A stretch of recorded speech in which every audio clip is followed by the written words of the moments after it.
Ladies and gentlemen, welcome back to the channel, and in today's video we are going to be talking about the man, the myth, the duck himself, Venom the Duck. Now if you manage to pull him as either a 6-star or a 7-star, I'm sorry man, this dude is just not it. And it's kind of sad to see that both the Venom type characters in the game are pretty bad.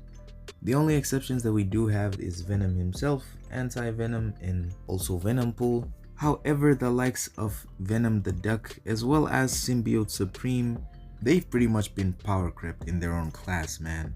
But back to the topic of this video, Venom the Duck. Now like we always do with this series, let's actually go over his abilities and then we'll explain why nobody plays him. Now Venom the Duck has a aberration effect which builds from 0% to 100% over time. When this effect actually hits 100%, it resets to 0 and a random symbiote buff will be gained.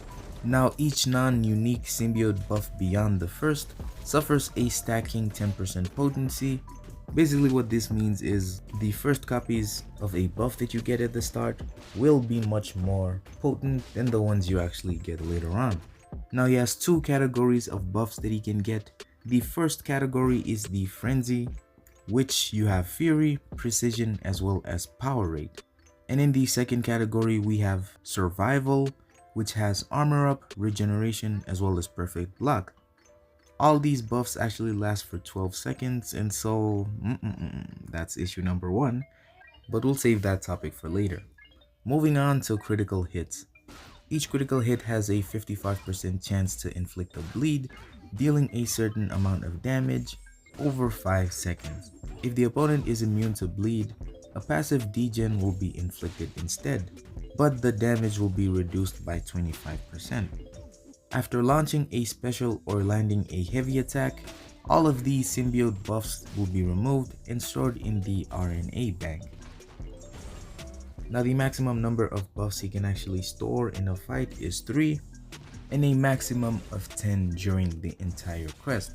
Now at the start of the fight, he pretty much starts with all of his buffs active that you've stored previously in the other fights. But moving on to special attacks. Special 1. Each strike has a 85% chance to siphon an additional percentage of health from the opponent as direct damage and feed it to the aberration effect to gain 10% charge. Special 2. There's a 75% chance to apply a toxic armor buff to the opponent, increasing their armor rate by a little amount over 15 seconds. Striking an opponent that has toxic armor deals up to 90% additional direct damage based on how high the opponent's armor rating is. The Special 3.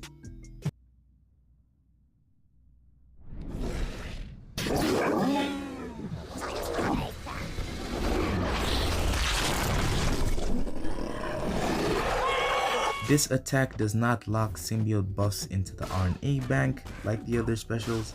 After activation, it'll actually activate all the symbiote buffs that are locked into the RNA bank. Now as for the awakened ability, it really doesn't matter. It does give you some benefits here and there, but the character, the design, ish. Now those are his abilities, but in terms of what he can actually achieve with this, who knows, man. Now unfortunately the gameplay that I did show is only of a 6-star rank 1 Venom the Duck, but I'm not taking this dude to rank 2 or higher just to make a showcase video, man. Hell nah. Now his damage is actually pretty decent in my opinion.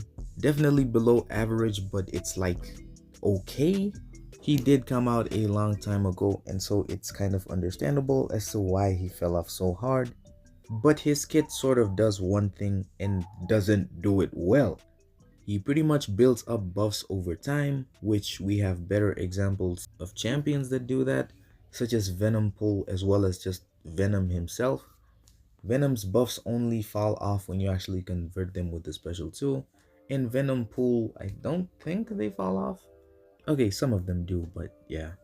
His buffs only last 12 seconds, which is way too short. Even after activating the special 3 to gain all your buffs, The window of dealing damage is just way too short. I feel like this guy really just needs a buff, one where it makes his buffs last way longer, and maybe also a way to pause his buffs, or maybe they just don't fall off at all after the special 3, because even after max ramping him up, he still won't be able to compare to the likes of Hercules. And so to fix him, there's 3 things I would actually do. One is to make sure that his buffs never go away. 12 seconds is too short of a window, man, and you pretty much won't be dealing enough damage. 2, there should be no limit to the amount of buffs that you can actually store in a single fight.